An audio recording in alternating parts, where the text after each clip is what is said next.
Baik, Assalamualaikum warahmatullahi wabarakatuh. Jumpa lagi kita di Bung Eka bersama Eka Saputra. Alhamdulillah dalam keadaan ini, semoga yang menonton channel 1 TV Kabel dalam keadaan sehat walafiat. Dan hari ini saya mendapat tamu spesial. Beliau adalah Ketua Dewan Perwakilan Wilayah Partai Persatuan Pembangunan Provinsi Riau. Kemudian beliau juga menjabat di DPR RI sebagai Wakil Ketua Komisi 2 di DPR RI. Nah, siapa dia? Beliau adalah Bapak Dr. Haji Samsur Rijal, SEMM. Assalamualaikum, Pak. Waalaikumsalam warahmatullahi wabarakatuh. Sehat, Pak? Alhamdulillah sehat walafiat. Alhamdulillah telah memberikan kesempatan ya, Pak ya. Yap. Karena kesibukan beliau ini sangat luar biasa, guys. Tidak juga. Meranti dari Dumai, besok ke Jakarta, nanti datang lagi Pekanbaru hari Jumat. Waduh, jadwal yang sangat padat. Ya. Baik, Pak Sam, mungkin kita berbicara tentang apa sih sebenarnya kegiatan dari Dewan Perwakilan Rakyat ataupun di MPR tersendiri juga gitu loh, Pak. Kalau mungkin Bapak bisa cerita sedikit, kan masyarakat ingin tahu nih, iya. kerja di DPR RI itu kan? Iya.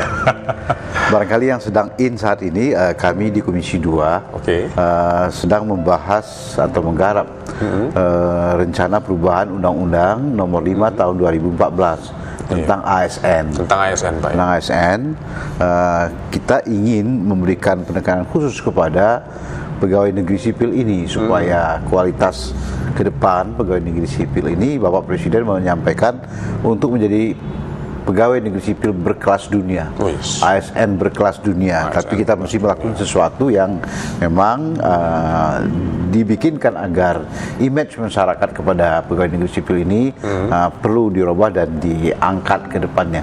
Jadi perlu semacam perubahan.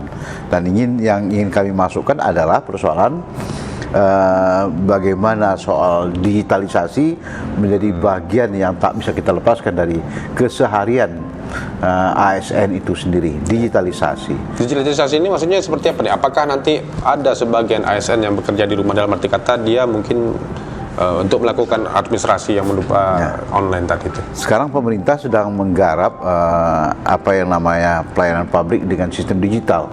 Artinya pelayanan publik dengan sistem digital ini segala sesuatu bisa dipesan dari jauh atau bagaimana gitu ya. Pokoknya dengan sistem, dengan menggunakan HP juga, itu namanya disebut juga dengan pelayanan publik dengan sistem digital. Tapi di samping itu juga ada hal yang sedang menjadi persoalan yang agak krusial, yakni persoalan pegawai honor. Jadi pegawai honor yang ada di Indonesia ini kan memang menjadi sesuatu yang sedang hangat-hangatnya dibicarakan. Hal ini terjadi mengingat ada peraturan pemerintah nomor 49 tahun 2018 yang tadinya ingin menyelesaikan persoalan pegawai-pegawai honor itu untuk segera dipindahkan menjadi pegawai P3K. Tapi karena satu dan lain hal, persoalan itu tidak selesai. Alasannya? Karena batas waktu yang diberikan dari PP nomor 49 tahun 2018 itu akan segera berakhir pada bulan November tahun 2023 ini. Jadi oleh karena itulah kita dari Komisi 2 menggarap itu bagaimana persoalan yang berkaitan dengan pegawai honor ini yang jumlahnya masih ada, nah itu akan segera kita tuntaskan melalui penyelesaian yang kita harapkan dapat selesai dalam waktu dekat, dan kita masukkan penyelesaian itu di dalam perubahan Undang-Undang ASN Nomor 5 Tahun 2014 ini. Ini yang sedang kita garap sekarang. Ya, ada berapa tenaga honor yang ada di seluruh Indonesia? Pasti banyak sekali itu kan. Tadinya memang jumlahnya masih dalam jumlah yang terjangkau untuk segera diselesaikan dengan PP 49 itu, yakni ada 639.000 lebih jumlahnya yang akan diselesaikan selama 5 tahun karena 2018 PP tersebut dan akan berakhir tahun 2023, tepatnya bulan November. Tapi ya karena pengangkatan terus dilakukan karena kebutuhan masing-masing pemerintah daerah terhadap guru, terhadap tenaga kesehatan, tenaga guru honor, terhadap daerah-daerah yang memerlukan fasilitas pendidikan dan tenaga-tenaga lainnya, tenaga teknis lainnya, sehingga jumlah yang tadinya sudah kita hampir selesaikan, tapi ternyata masih bertambah lagi ya, karena kebutuhan masing-masing di 514 kabupaten se-Indonesia. Bisa kita bayangkan, tambah dengan 34 provinsi, sekarang menjadi 38 provinsi. Ini yang menyebabkan jumlah pegawai honor tetap meningkat. Tersisa sekarang ini kurang lebih ada 2.600.000 pegawai honor yang segera akan kita selesaikan. 2 juta dari 600 tadi. Dari 600 sekarang sisanya masih ada 2.600.000 pegawai honor. Jadi ini yang menjadi persoalan yang sangat krusial. Insya Allah mudah-mudahan kita akan upayakan bersama dengan Kementerian PAN-RB, Pendayagunaan Aparatur Negara dan Reformasi Birokrasi yang sedang membahas ini, mudah-mudahan dapat diselesaikan dalam waktu tak begitu lama. Ya, ada yang prioritas nggak? Maksudnya dari tenaga honor tadi untuk menjadi ASN, apakah di tenaga pendidikan, di tenaga kesehatan, itu kan sangat dibutuhkan sekali bagi masyarakat. Ya, memang ada yang prioritas, terutama pegawai honor yang ada dan bekerja di KPU dan Bawaslu. Tidak kurang ada 6.000 pegawai honor yang ada bekerja sama, sementara mereka akan kalau menurut schedule-nya akan selesai pada tahun 2023 ini, tepatnya bulan November. Kalau ini terjadi, tentunya mereka kan tidak bisa bekerja lagi. Berarti sementara kita akan menghadapi pemilu dan puncak-puncak pekerjaan yang ada di Bawaslu itu justru pada bulan November ini. Nah, tahun 2023. Oleh karena ini kami mencoba bersama-sama dengan Kemenpan RB atas kesepakatan kita di Komisi 2, beberapa fraksi yang ada, ya kita mensepakatinya ini harus segera diselesaikan. Jadi ini menjadi bagian prioritas untuk segera kita angkat mereka ini, kita selesaikan. Setidaknya status pegawai honornya itu akan berubah sebagaimana yang dikehendaki oleh undang-undang ASN tadi itu. Nah, Bapak sendiri sebagai wakil rakyat Dapil Riau sendiri melihat ada kalau boleh tahu, atau Bapak tahu nggak berapa tenaga honor yang ada di Provinsi Riau sendiri? Lebih kurang. Tenaga honor di Provinsi Riau ini kalau tidak salah itu ada beberapa ratus ribu ya.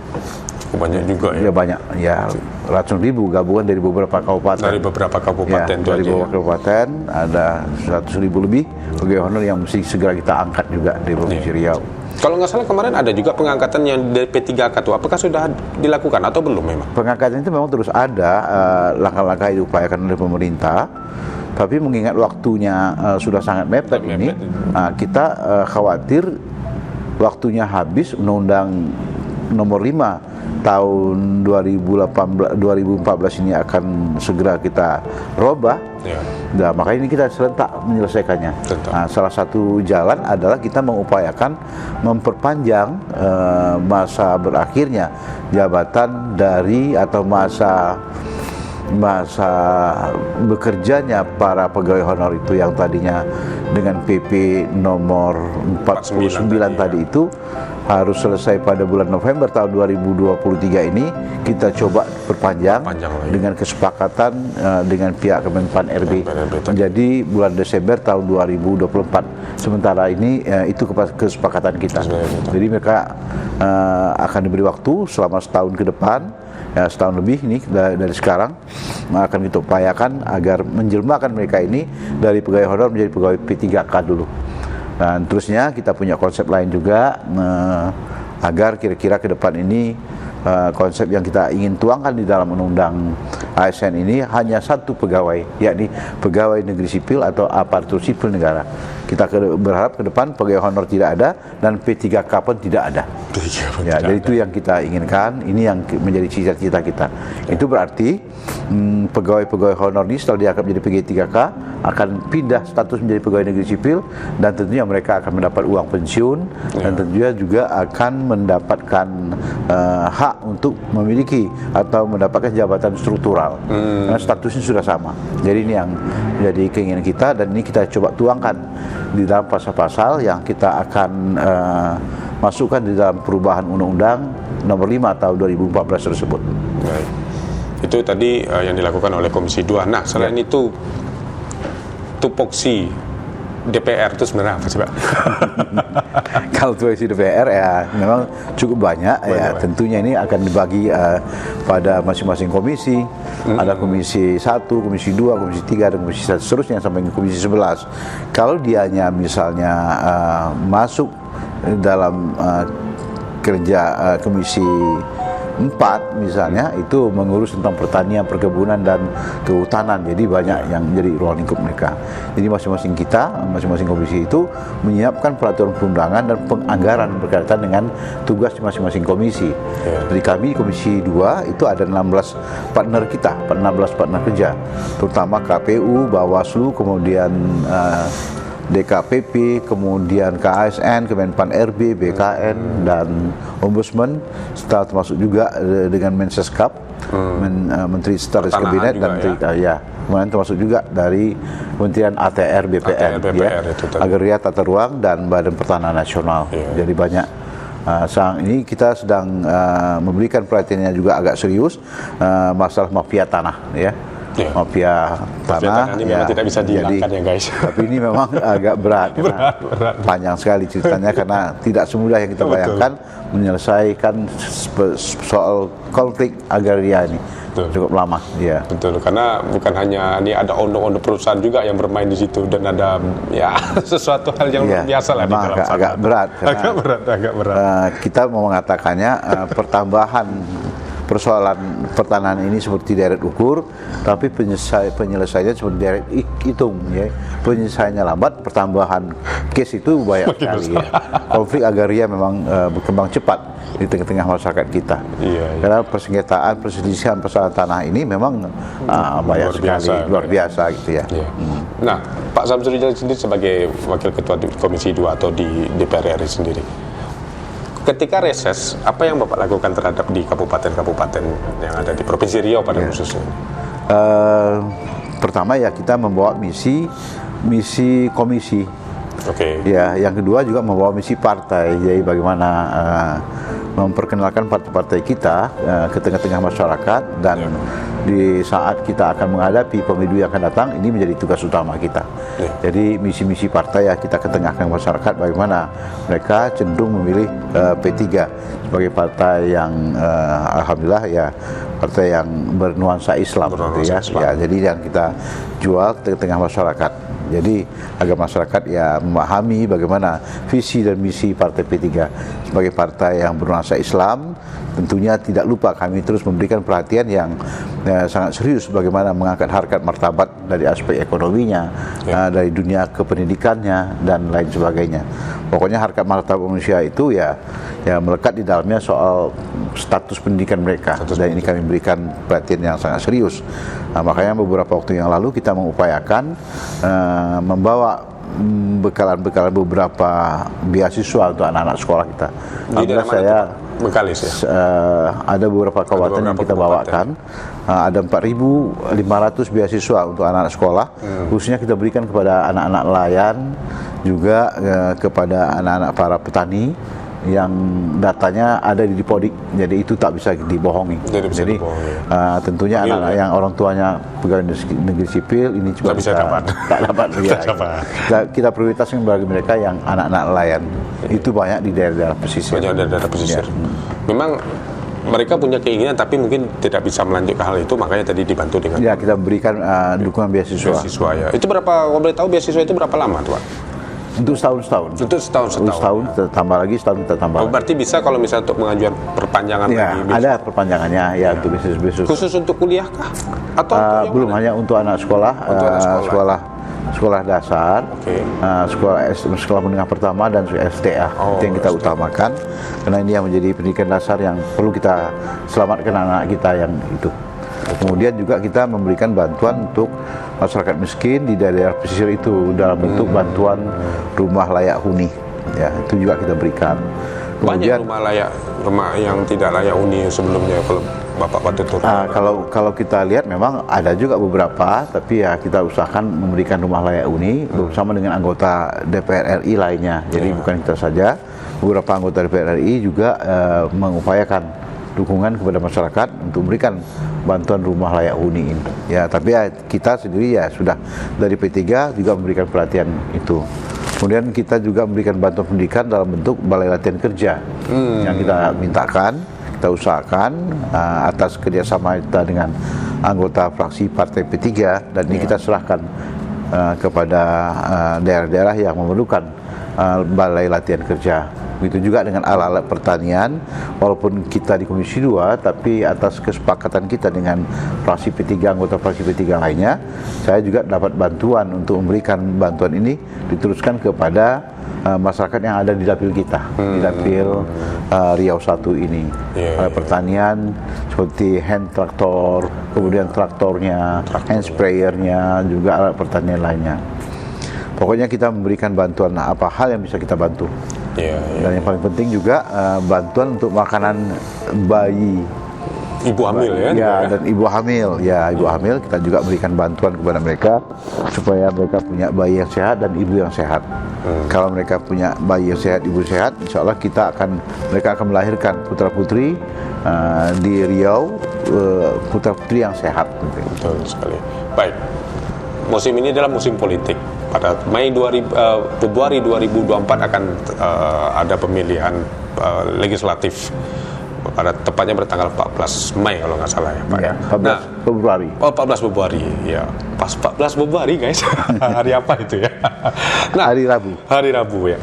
Strategi ya dari Partai P3 sendiri khususnya untuk menghadapi dalam waktu tidak lama lagi, lebih kurang 7 bulan, lebih kurang 6 bulan. 6 bulan lagi. Nah, Bapak sebagai ketua DPW P3 Riau sendiri, sebagai bagaimana meng-create atau para caleg-caleg ini bisa memberikan pelatihan atau langkah-langkah yang kita lakukan ini sejak awal sudah kita pertimbangkan, yakni mencari caleg-caleg yang betul-betul layak jual dan punya kemampuan untuk dijual, dan punya kemampuan juga untuk menjualkan diri mereka. Mereka kita cari yang tokoh-tokoh masyarakat untuk mencaleg dari Partai P3. Nah, ini kita harapkan dengan ketokohan mereka bisa menjadi kekuatan untuk menampung suara, menggait suara dari masyarakat yang ada di sekitar mereka. Samping itu juga kita memberikan bekalan-bekalan bagaimana teknik untuk bisa memenangkan pertarungan kita ke depan ini. Khusus sebagai Partai P3, kita memberikan kesempatan kepada anggota caleg kita itu dengan memanfaatkan peringatan Hari Besar Islam. Ya, seperti 1 Muharram kemarin. Setiap event peringatan Hari Besar Islam PHBI ini, kita mintakan semua caleg-caleg ini mengambil peran di tempat-tempat mereka tinggal, di lokasi mereka berada, di musola, di masjid, di sanggar, di mana mereka berada dan bisa berkiprah di tengah-tengah peringatan Hari Besar Islam itu.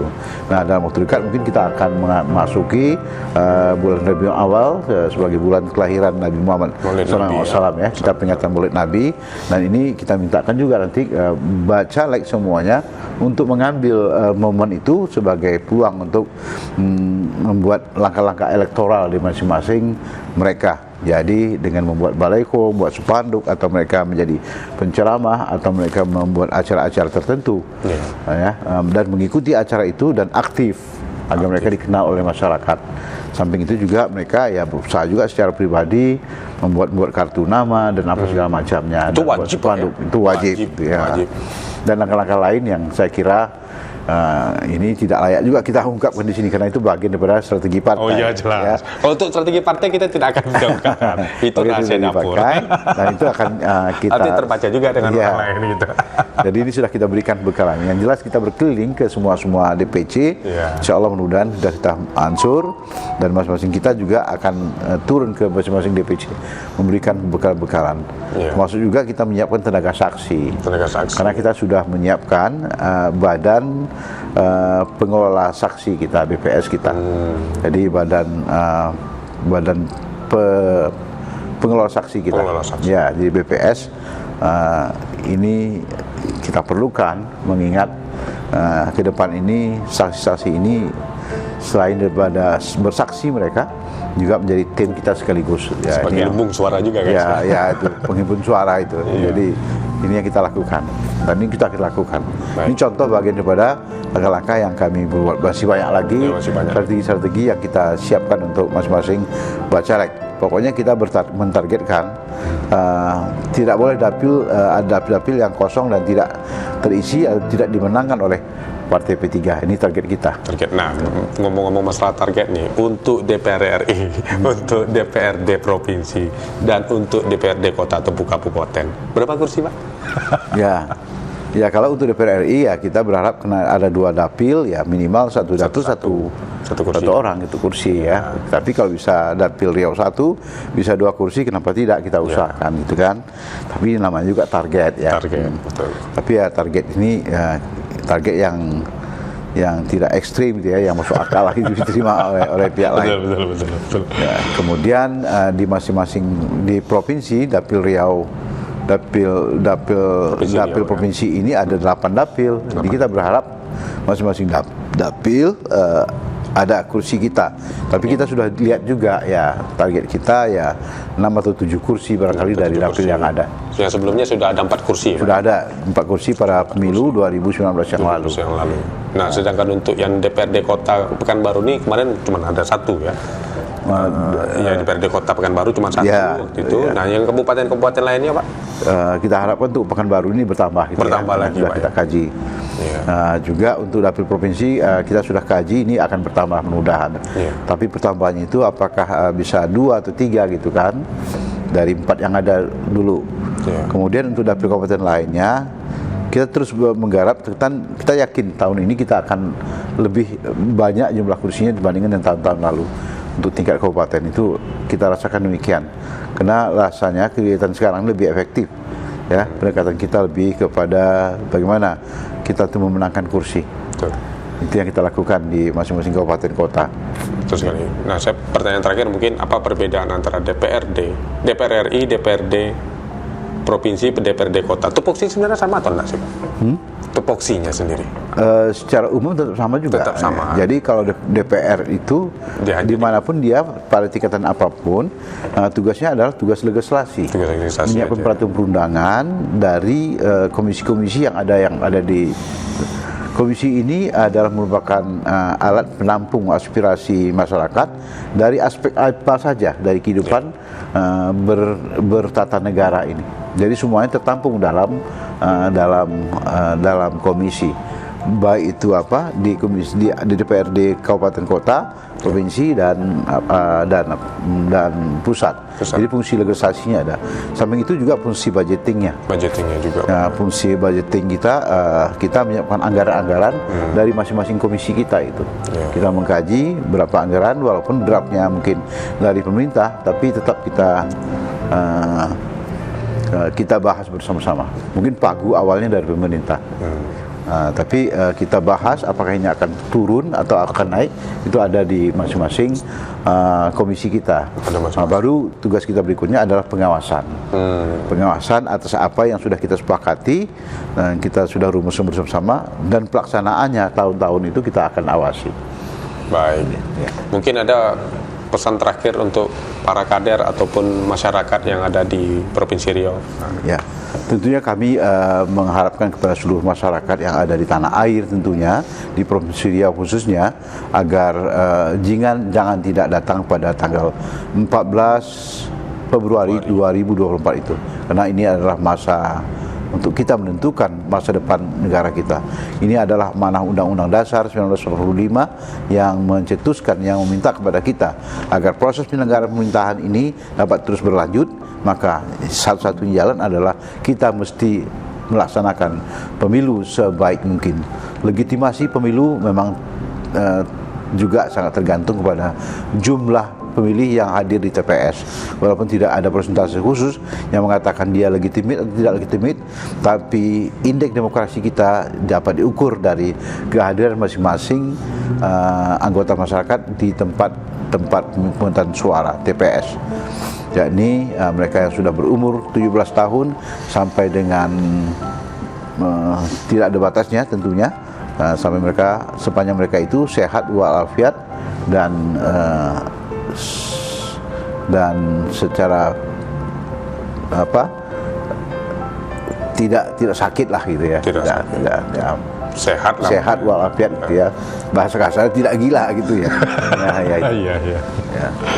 Jadi saya kira mungkin demikian yang kita harapkan agar semua kita hadir TPS memastikan keberlangsungan proses penyelenggaraan pemerintahan ini ada di pemilu ini. Baik, itulah tadi bincang-bincang saya bersama Pak Samsur Rijal sebagai Ketua Dewan Perwakilan Wilayah Partai Persatuan Pembangunan Provinsi Riau dan Wakil Ketua Komisi 2 di DPR RI di DPR RI. Baik, saya Eka Saputra dan Pak Samsur Rijal mohon undur diri dulu. Wassalamualaikum warahmatullahi wabarakatuh. Waalaikumsalam warahmatullahi wabarakatuh.